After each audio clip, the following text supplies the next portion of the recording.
Antes de entender el presente, hay que mirar al origen. Hoy viajamos al pasado para comprender mejor quiénes somos.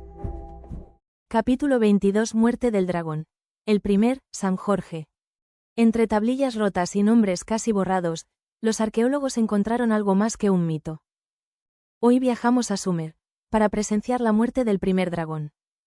En el corazón de la antigua Mesopotamia, enterrada bajo milenios de arena y silencio, yace una historia de creación, conflicto y poder. Un relato épico que no solo moldeó el universo para los babilonios, sino que también nos ofrece una ventana a su cosmovisión y a las dinámicas políticas de su tiempo. Esta es la historia del Enuma Elish, el poema de la creación, y la titánica batalla entre el dios Marduk y la diosa primordial Tiamat. Nuestra historia comienza a mediados del siglo XIX, en las ruinas de la antigua Nínive, hoy parte de Irán, en la biblioteca del rey asirio Asurbanipal. El arqueólogo Austin Henry Layard y su equipo desenterraron un tesoro invaluable. Miles de tablillas de arcilla cubiertas con una escritura en forma de cuña, el cuneiforme. Durante décadas, estas tablillas permanecieron como un enigma. No fue hasta el trabajo de eruditos como George Smith que los fragmentos comenzaron a encajar, revelando un texto de una magnitud sorprendente. Smith, trabajando en el Museo Británico, identificó y tradujo porciones de un poema que narraba un mito de la creación y un diluvio con paralelismos asombrosos a relatos posteriores. Era el Enuma Elish. El texto, que significa cuando en lo alto, se recitaba durante el Akitu, el festival de Año Nuevo en Babilonia. No era solo un cuento, sino un ritual sagrado que reafirmaba el orden del cosmos y la legitimidad del rey. El poema comienza en un tiempo antes del tiempo, cuando nada existía excepto dos entidades primordiales, Apsu, el agua dulce, y Tiamat, el agua salada del océano caótico. De su unión surgieron las primeras generaciones de dioses. Sin embargo, el ruido y la actividad de estos nuevos dioses perturbaron a Apsu, quien planeó destruirlos. Tiamat, a pesar de su naturaleza caótica, inicialmente se opuso a este plan, pero cuando el sabio dios Ea descubrió el complot y mató a Apsu, la furia de Tiamat se desató. La diosa madre se transformó en una figura de terror. Creó un ejército de 11 monstruos feroces, liderados por su nuevo consorte,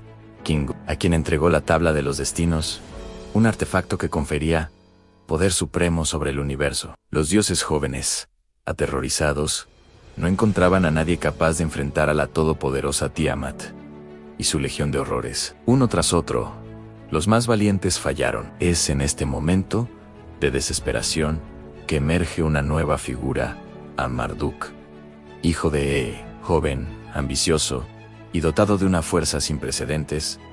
Marduk se ofreció como campeón, pero con una condición. Si lograba la victoria, exigiría la soberanía absoluta sobre todos los dioses. La Asamblea Divina, sin otra opción, aceptó sus términos. Le otorgaron armas mágicas, un arco invencible, una red para atrapar a sus enemigos y el control sobre los cuatro vientos. Investido con este poder, Marduk se preparó para el enfrentamiento que definiría el destino del cosmos. El Enuma Elish describe la batalla con un detalle cinematográfico. Marduk, montado en su carro de tormenta, avanzó hacia Tiamat. La diosa primordial lanzó un grito de guerra y conjuró hechizos, pero Marduk no retrocedió. Desató los vientos, que llenaron el vientre de Tiamat, distendiéndola e inmovilizándola. En ese instante crucial, Marduk disparó una flecha que atravesó su corazón, acabando con su vida. La derrota de Tiamat provocó el pánico en su ejército. Kingu fue capturado y los 11 monstruos fueron sometidos. Marduk reclamó la tabla de los destinos, consolidando su autoridad, pero la victoria fue solo el comienzo. La verdadera genialidad del mito reside en lo que sucede a continuación. Marduk, ahora Rey Supremo, no destruyó el caos, sino que lo ordenó. Dividió el colosal cuerpo de Tiamat en dos. Con una mitad, creó la bóveda celeste para contener las aguas superiores, y con la otra, estableció la tierra firme sobre las aguas inferiores, creó las constelaciones, fijó el curso del sol y la luna, y estableció el calendario. Organizaba el universo, dándole estructura y propósito. Finalmente, para aliviar a los dioses de sus labores, Marduk tuvo una última idea. Usando la sangre de Kingu, el líder rebelde, creó a la humanidad. El propósito de los seres humanos, según el Enuma Elish, era servir a los dioses, mantener los templos y asegurar que el orden cósmico establecido por Marduk nunca se desvaneciera. Este acto no solo explica el origen de la humanidad, sino que también establece una jerarquía divina y social, con Marduk en la cima, los demás dioses por debajo, y la humanidad en la base, trabajando para sostener el sistema. ¿Cuál es el significado histórico detrás de este mito tan poderoso? El Enuma Elish no es solo teología, es propaganda política. Su composición coincide con el ascenso de la ciudad de Babilonia durante el segundo milenio antes de Cristo. Antes de esto, Marduk era una deidad local menor. El poema eleva a Marduk, de dios patrón de Babilonia, a rey del panteón mesopotámico, reflejando y justificando la hegemonía política de Babilonia sobre otras sayudeis-estado como Nippur, cuyo dios Enlil era previamente el líder del panteón. La victoria de Marduk sobre Tiamat simboliza la victoria del orden babilónico sobre el caos primordial y, por extensión, sobre sus rivales políticos. La influencia del Enuma Elish se extendió mucho más allá de las fronteras de Babilonia.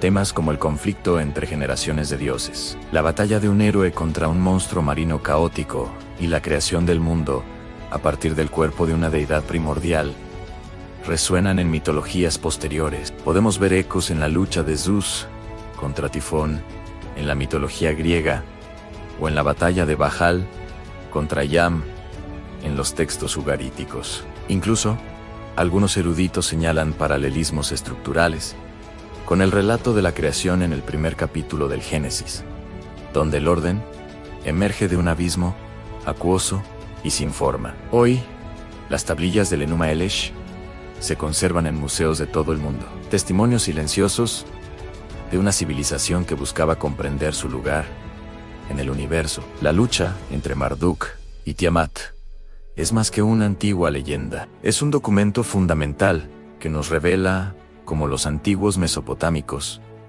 entendían el poder, la creación y el orden. Es un recordatorio de que los mitos, lejos de ser simples cuentos, son espejos complejos de la sociedad que los creó, reflejando sus miedos, sus ambiciones y su incansable búsqueda de significado. Gracias por acompañarnos en este viaje a los albores de la civilización. Si te fascina la historia antigua y la mitología, no olvides suscribirte y activar las notificaciones para no perderte nuestros próximos documentales. Hasta la próxima. Gracias por llegar hasta aquí.